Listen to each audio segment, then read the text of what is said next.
Quem é Gigi Cavalieri? Gigi Cavalieri. A vida inteira fui Gigi Cavalieri mesmo, nunca foi o meu outro nome. Que outro nome é? Maria Virgínia, que acho que não sei se eu não conseguia falar direito, ou era muito complicado, acabou ficando Gigi a vida inteira. E a única pessoa que me chamava de Virgínia, Maria Virgínia, era minha avó, mãe do papai. O resto, a vida inteira, fui na faculdade, meu cartão é Gigi, então, às vezes, quando as pessoas me chamam de Virgínia, a gente nem consegue lembrar. Mas, enfim, sou a sexta filha de 9, de uma família. Minha mãe é a filha mais velha, de 8, e o meu pai é o filho mais velho, de 10. Então, uma família bastante numerosa, gente para mais de metro. Desses irmãos, 6 são homens, as minhas 2 irmãs mais velhas, 3 homens, eu e mais 3 homens. Então, no meu universo é quase que um universo masculino. Mas muito bom, muito tranquilo, num ambiente muito favorável, muito fraterno e muito amada. Eu acho que o maior benefício, que eu acho que foi um privilégio, porque muitas vezes a gente encontra as pessoas que têm dificuldade ou descobrem uma vida espiritual pela dor. E eu não, eu descobri pelo amor. Então foi assim, uma coisa assim, muito bacana. Não tenho assim, eu falo assim, as pessoas, ai, tal. Gente, graças a Deus, a gente foi de um privilégio tão grande a família que a gente tem, os valores que a gente recebeu, que a gente tem muito a retribuir. Porque eu não tive assim nenhum momento que eu falasse, um desespero, e aí eu descobri Deus. Eu tive que me retirar, fazer um retiro de não sei quanto para descobrir Deus ou para descobrir que existe uma força maior. Eu não, aquilo para a gente veio tão tranquilo, veio pelo amor mesmo. Então esse aqui eu acho que é um privilégio enorme que a gente tem dentro da nossa família de bênção mesmo, de ter sido um pai com mãe que tiveram valores e que foram muito amados também. Para mim isso foi um privilégio enorme poder conviver com eles e esses anos todos. Nunca morei fora do Brasil, sempre fiquei perto deles. Então acho que isso para a gente também dá uma bagagem muito bacana. Eu acho que essa parte de valores hoje em dia, não sei, as pessoas estão tão sem tempo para conviver que a gente fica com pena, né? Porque acaba se perdendo. E isso para a gente foi muito bom, porque veio de uma forma natural, né? Tinha um pediatra das meninas que falava, deixa seus filhos conviverem com os avós, porque essa parte de histórias é muito gostoso de ouvir e a gente não sabe isso quanto tempo a gente vai ter. E nós, por sorte, com 95 anos e a mamãe com 85, né? Então os dois estão aí muito bem e saem, fazem programa. E a gente foi criado nessa família aí tão gostosa e de convivência enorme. Eu acho que muitas vezes as pessoas dizem que as empresas familiares, nós temos uma empresa familiar, que é essa que fez 80 anos, a Zamar, são difíceis. Eu acho que a nossa, lógico que tem muitas dificuldades, mas eu acho que a nossa família até hoje é unida por conta um pouco das empresas também, por conta desse trabalho, que eu acho que é uma coisa que dignifica a pessoa. A minha bisavó falava que o maior valor para ela era uma pessoa que trabalhasse, uma pessoa que fosse, que levasse a sério. Então, eu acho que a gente acabou herdando isso daí e a família está junto até hoje nessa questão de trabalho, em vários segmentos e sempre com essa parte de retornar, de voltar, devolver para a comunidade e para o país também. Isso que a gente até hoje teve de tão maravilhoso, que é esses valores todos que a gente aprendeu dentro da família. Eu acho que essa questão da fraternidade, de enxergar o próximo, eu acho que é um dos grandes benefícios que a gente recebeu. Acho que quando você consegue ver que existe uma outra pessoa ao seu lado, e o papai e a mamãe sempre foram muito assim ligados no entorno, quem está próximo, e sem uma coisa de discriminação com o próximo. Quando o papai e a mamãe casaram, eles moravam, a mamãe era interna, morava no Rio, eles vieram morar num acampamento de construção de estrada de ferro. A casa era uma casa de chão de terra batida. A mamãe era a filha do dono da empresa. Então, quer dizer, era uma coisa assim de despojamento mesmo. Olha, aqui o acampamento é assim, então você não vai morar numa casa supra-sumo enquanto os outros não têm nada. Porque era uma coisa muito igualitária, todo mundo era muito... Eu acho que os tempos também eram muito diferentes, né? Acho que as pessoas tinham um pouco mais assim de respeito uns aos outros também. Eu acho que isso era muito, muito bom, porque você não precisava, era uma mensagem meio subliminar, entendeu? E pela maneira como, se eu te tratava com respeito, automaticamente você me trata com respeito.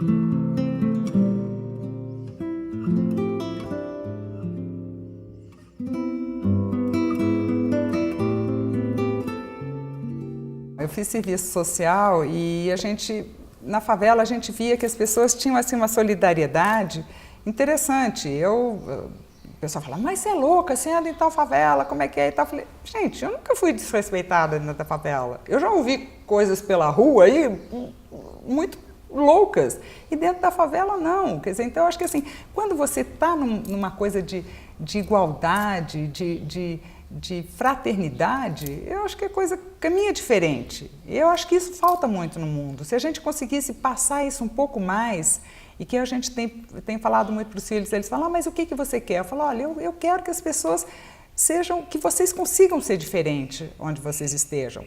Não só pela maneira de ser, porque eu acho que teve um tempo que o pessoal falava, você tem que, é pelo exemplo. Mas eu acho que as pessoas estão tão ensimesmadas que elas não conseguem perceber o exemplo do outro, porque elas estão tão assim fechadas dentro delas mesmas que elas não conseguem enxergar quando o outro está tendo uma postura melhor, porque elas estão muito preocupadas com elas próprias. E como é que elas enxergam um bom exemplo? Pois é, hoje em dia acho que elas já não enxergam mais. Você, além de ter a conduta, você também tem que chamar a atenção do outro, falar, ei, acorda. Presta atenção no que você está fazendo também. Olha aqui, esse caminho é que é o caminho melhor, entendeu? Esse caminho é que é o caminho que vai ser bom.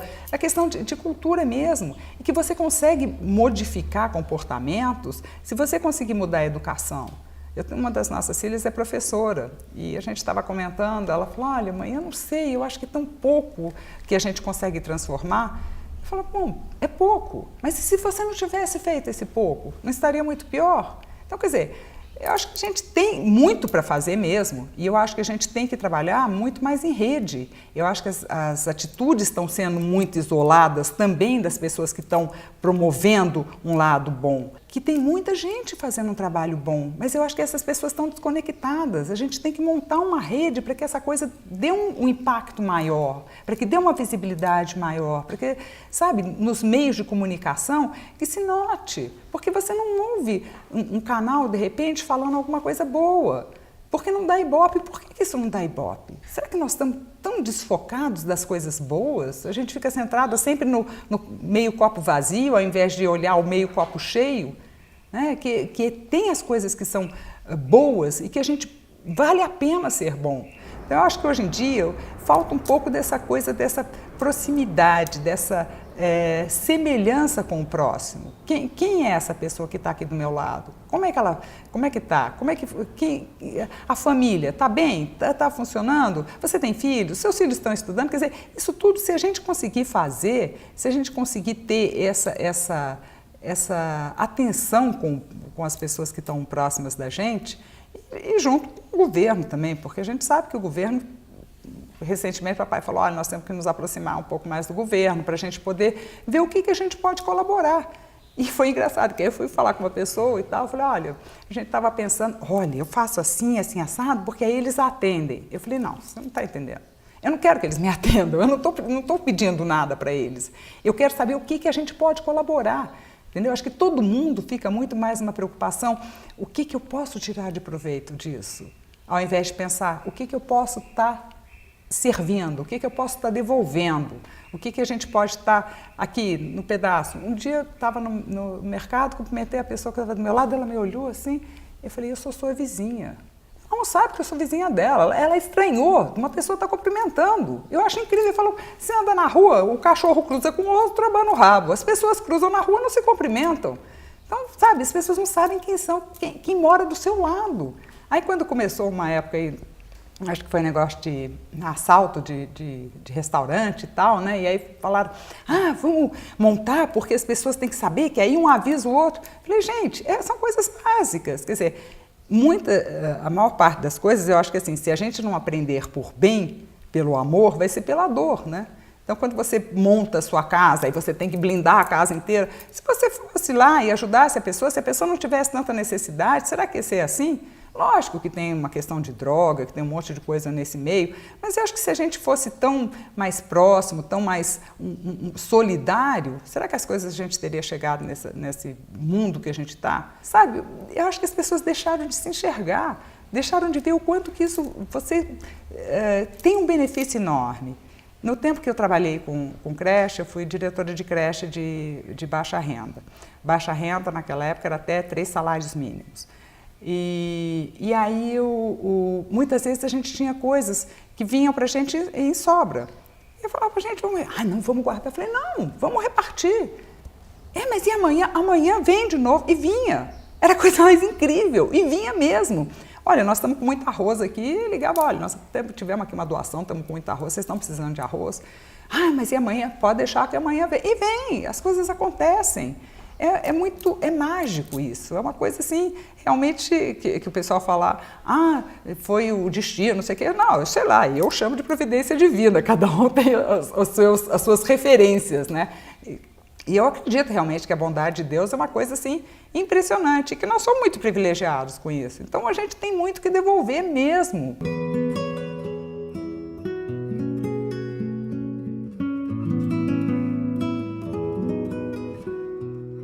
Que a gente pode estar junto com os empresários, mostrando para eles que é possível sim, né? E muito pelo contrário do que se pregou até hoje, as empresas que são responsavelmente social, elas têm uma vida maior, elas são mais perenes e são mais lucrativas. Porque lógico, imagina se você vai trabalhar num lugar que você é bem tratado, você vai muito mais bem disposta. Agora, se você vai num lugar que você fala, putz, eu vou para lá, não tem, o cara não me reconhece, o trabalho é chato, não sei o quê, o seu rendimento é muito pior. Então, quando você tem uma inspiração, uma motivação para ir, o seu rendimento é maior. A empresa vai ser mais lucrativa. O que a gente tem percebido que realmente vale muito a pena essa atenção com essas linhas todas com quem você está lidando. Então, dentro com todos os stakeholders também, com a comunidade onde você está inserido, o que você pode estar devolvendo para essa comunidade onde você está, que às vezes você pode causar algum impacto. Mas quais são as ações que vocês executam?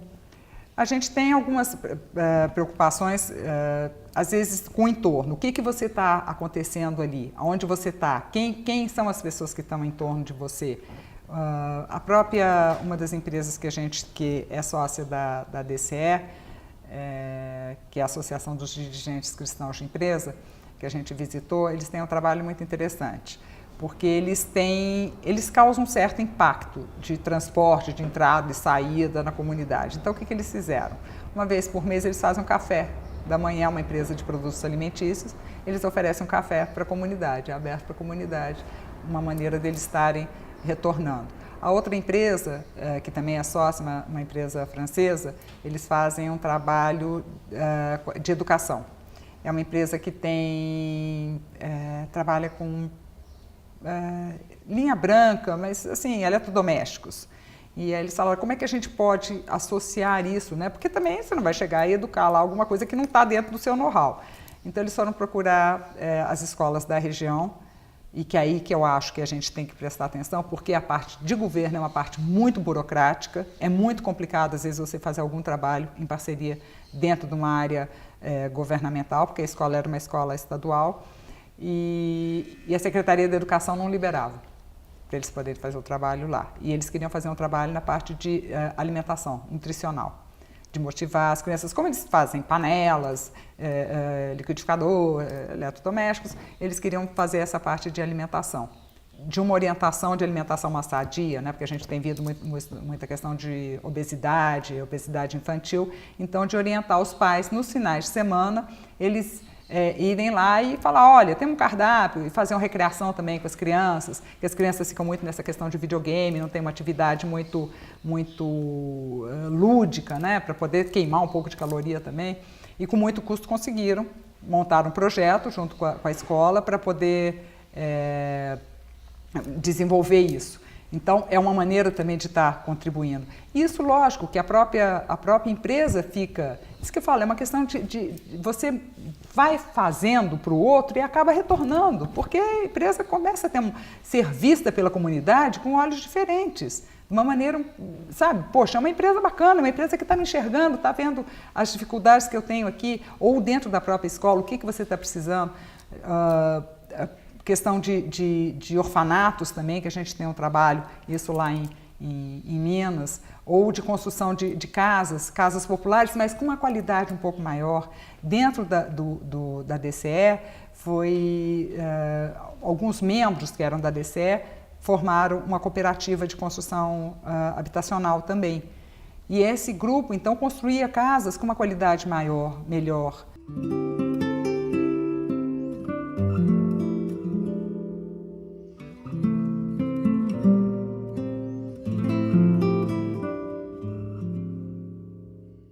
Qual é o diferencial de uma empresa que faz parte da DCE?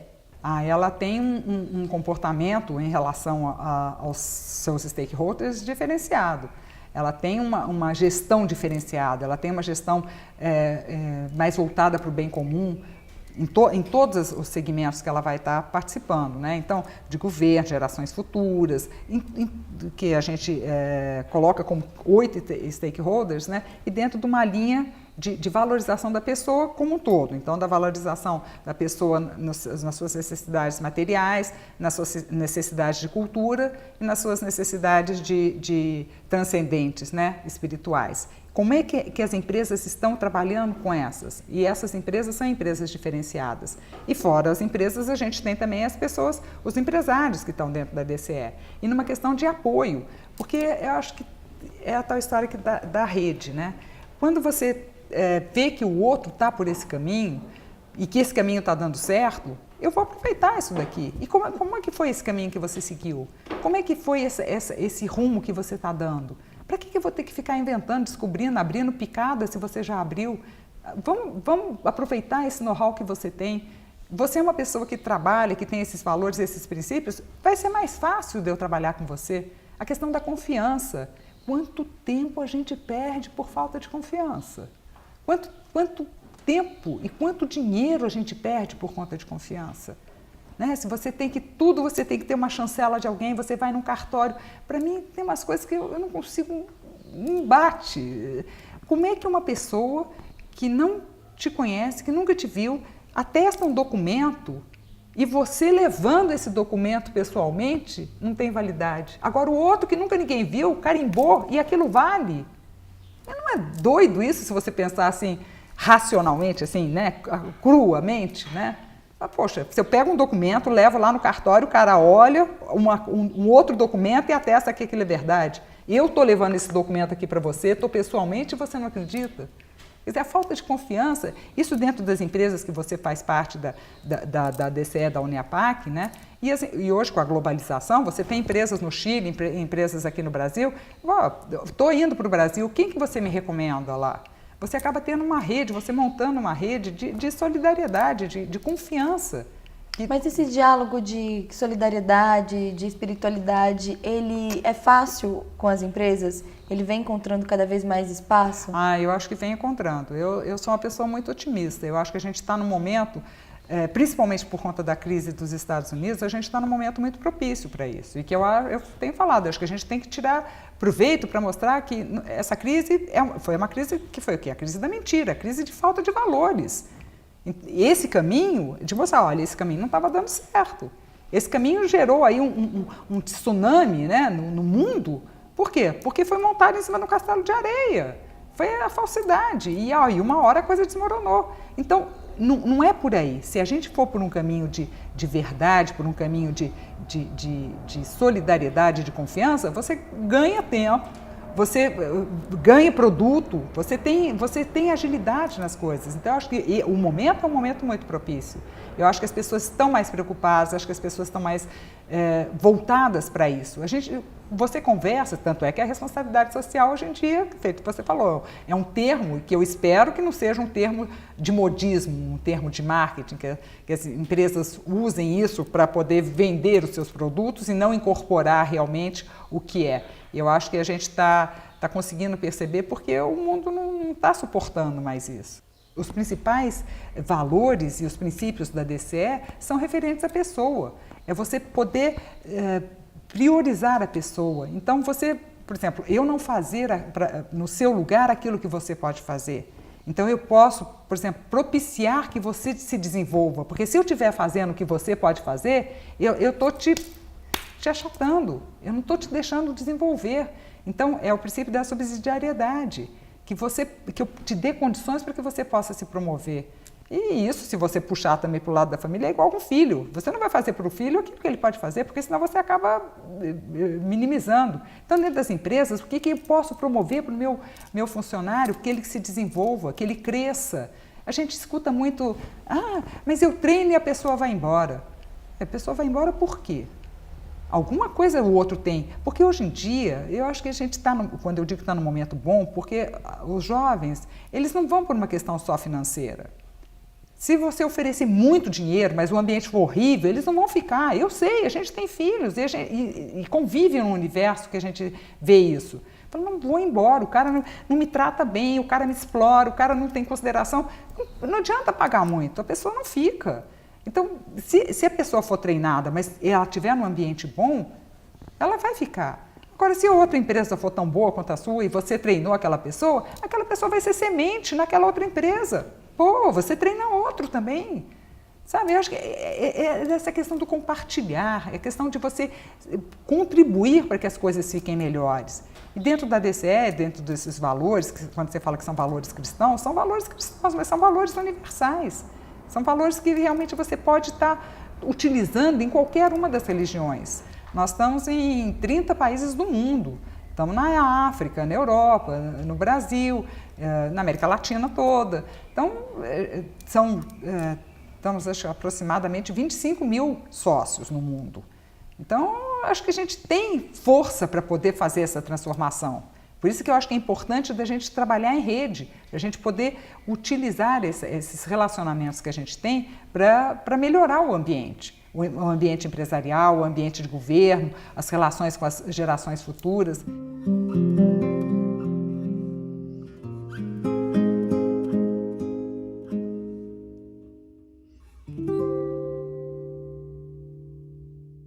Qual é o seu legado pessoal? Pois é, o legado pessoal é uma coisa assim que eu acho que a gente tem essa contribuição empresarial das empresas mesmo, que hoje em dia são algumas empresas, né, alguns ramos que a gente está e que eu acho que a gente tem feito um trabalho bom, não é por uma questão de vaidade nem nada, mas pela resposta que a gente tem das pessoas que estão trabalhando conosco, que ficam muitos anos trabalhando conosco e que seus filhos depois acabam vindo trabalhar também com a gente. Então, eu acho que a gente tem feito a nossa lição de casa nesse setor empresarial. E dentro da família, nós estamos começando a preparar a quarta geração da sucessão das empresas. E nós estamos começando a preparar a quarta geração, a mamãe e a filha mais velha, então os netos mais velhos, né? A quarta geração, os mais velhos são os nossos, né, da nossa família, porque a família são 3 ramos, né? Era o meu avô com 2 cunhados. Por uma mentora, que era a minha bisavó, que falou, olha, vocês juntos serão mais fortes do que sozinhos, então juntem-se.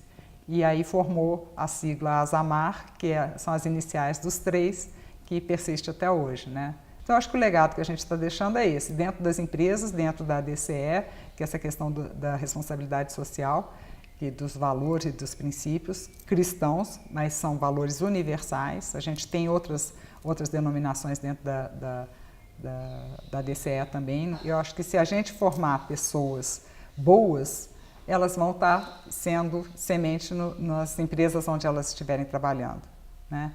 E acho que isso o papai e a mamãe passaram para a gente de uma maneira muito boa, muito tranquila. Eles dois são assim de uma disponibilidade, de uma generosidade que a gente custa enxergar por aí. E estão com 95 e 85. Então, eu falo, olha, veja aí que tipo de final de vida vocês vão querer. E eles são assim, realmente, às vezes eu falo, poxa vida, eu não consigo ser tão atual, tão contemporâneo quanto eles, que eu falo, puxa, vira e mexe, como a casa, nós moramos todos nessa casa que eles moram até hoje. Então, todos os filhos, nós moramos lá. Quando eles mudaram para cá, nós moramos todos ali, naquela casa. E até hoje eles moram na mesma casa. Então, casamos, saímos, a casa foi ficando um pouco vazia. Mas eles nunca ficaram sozinhos lá, porque sempre vinha um pessoal de fora para estudar aqui em São Paulo. E às vezes, gente, olha, um irmão meu uma vez falou, olha, tem um menino que vai prestar aí, isso já deve ter, sei lá, talvez uns 20 anos atrás, vai prestar para mecatrônica aí em São Paulo. E ele morava em Montes Claros. Pode ficar aí enquanto presta vestibular? Aí papai falou, meu, mecatrônico, o que é isso e tal? Pode vir. E ficava lá com ele, prestou e passou na USP, menino lá de Montes Claros. Aí passou na USP e tal, ficou. E aí não tinha lugar para ficar, ficou morando lá. Morava com eles, até que arranjasse um lugar para ficar. Aí depois veio, aí, sempre na casa deles, hoje nós estávamos fazendo conta, acho que moraram umas 50 pessoas.